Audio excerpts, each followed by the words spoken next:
One night, a number of years ago, Un soir, il y a un certain nombre d'années, un missionnaire fraîchement appelé en mission du nom de Swan et son collègue aîné japonais sont venus nous voir. Heureusement, j'étais à la maison. Je les ai donc invités à entrer. Quand je les ai accueillis à la porte, mon attention s'est portée sur le par-dessus de frère Swan. Sans réfléchir, je lui ai dit « C'est un très beau par-dessus que vous avez là. » Or, s'il n'était pas neuf, il était plutôt décoloré. J'ai supposé que le par-dessus avait été laissé dans leur appartement par un missionnaire qui l'avait précédé. Frère Swan a réagi immédiatement à mes paroles et de manière complètement à l'opposé de ce que j'avais pensé. Dans un japonais hésitant, il a répondu « Oui, c'est un bon par-dessus ». Mon père le portait lorsqu'il est parti en mission au Japon il y a plus de 20 ans. Son père avait œuvré dans la mission d'Okayama. Et lorsque son fils était parti en mission au Japon, il lui avait donné ce par-dessus. Cette photo montre le par-dessus que 2 générations de missionnaires de la famille Swan ont porté au Japon.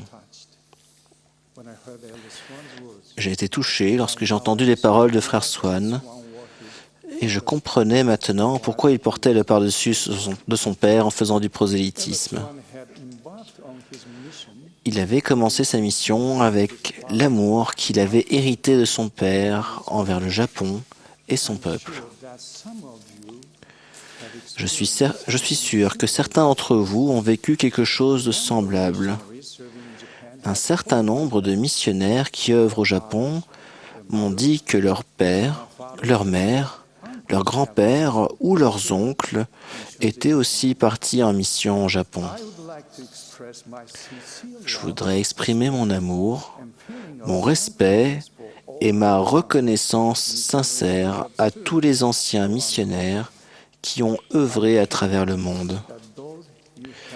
Je suis certain que ceux que vous avez aidés à se convertir ne vous ont pas oublié. Qu'ils sont beaux sur les montagnes les pieds de celui qui apporte de bonnes nouvelles. Je fais partie de ces convertis. Je me suis converti à 17 ans, alors que j'étais au lycée.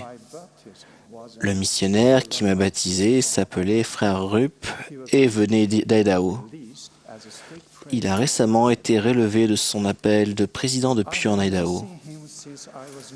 Je ne l'ai pas revu depuis mon baptême, mais nous avons échangé des emails et nous nous sommes parlé au téléphone. Je ne l'ai jamais oublié. Son visage bienveillant et souriant est gravé dans ma mémoire.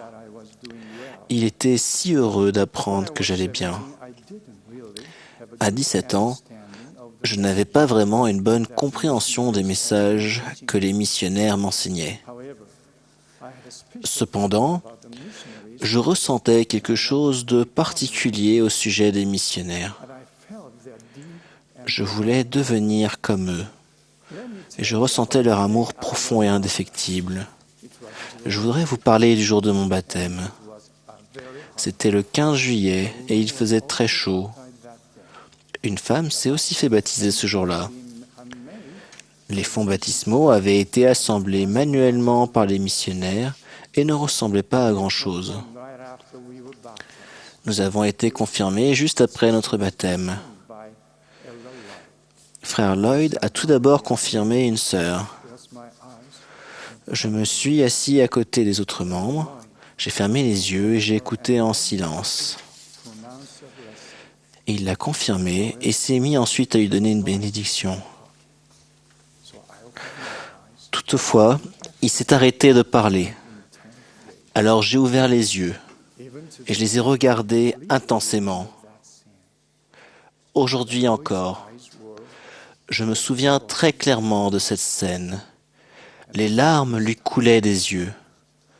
Et pour la première fois de ma vie, j'ai senti ce que c'était d'être enveloppé par le Saint-Esprit.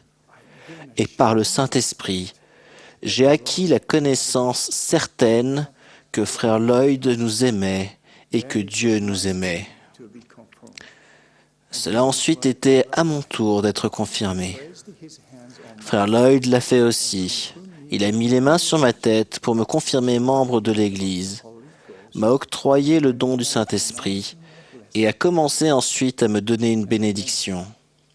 Et à nouveau, il s'est arrêté de parler. Mais maintenant, je comprenais ce qui se passait. Je savais véritablement par le Saint-Esprit que les missionnaires m'aimaient et que Dieu m'aimait.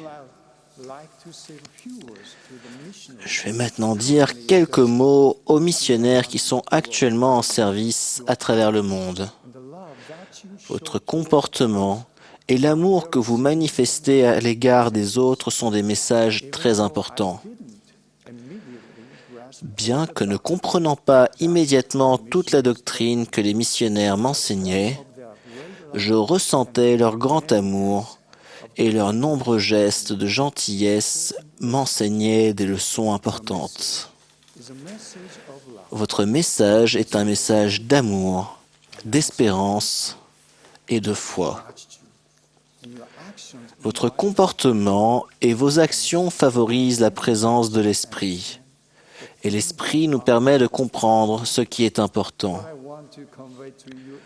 Ce que je veux vous dire, c'est que par votre amour, vous transmettez l'amour de Dieu. Vous êtes un trésor pour l'Église.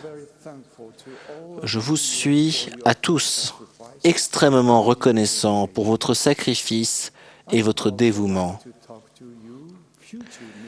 J'aimerais également vous parler à vous, futurs missionnaires. Dans ma propre famille, 4 de nos enfants ont rempli une mission et à la fin du mois, notre 5e enfant entrera au centre de formation missionnaire de Provo. Notre petit dernier prévoit de partir en mission l'année prochaine après avoir fini le lycée.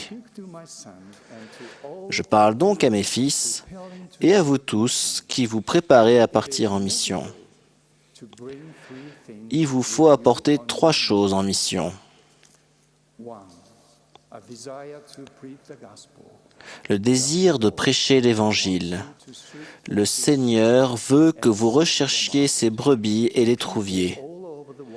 Des personnes vous attendent de par le monde. Dépêchez-vous, je vous en prie, d'aller les rejoindre. Personne ne s'efforce davantage que les missionnaires de secourir les autres.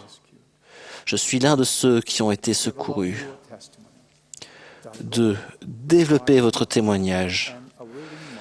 Le Seigneur exige votre cœur et un esprit bien disposé. 3. Aimez votre prochain. Tout comme frère Swan, qui a apporté avec lui en mission le par-dessus de son père et son amour pour le Japon et son peuple. Et vous qui ne savez pas comment vous préparer à partir en mission, je vous en prie, allez voir votre évêque. Je sais qu'il vous aidera.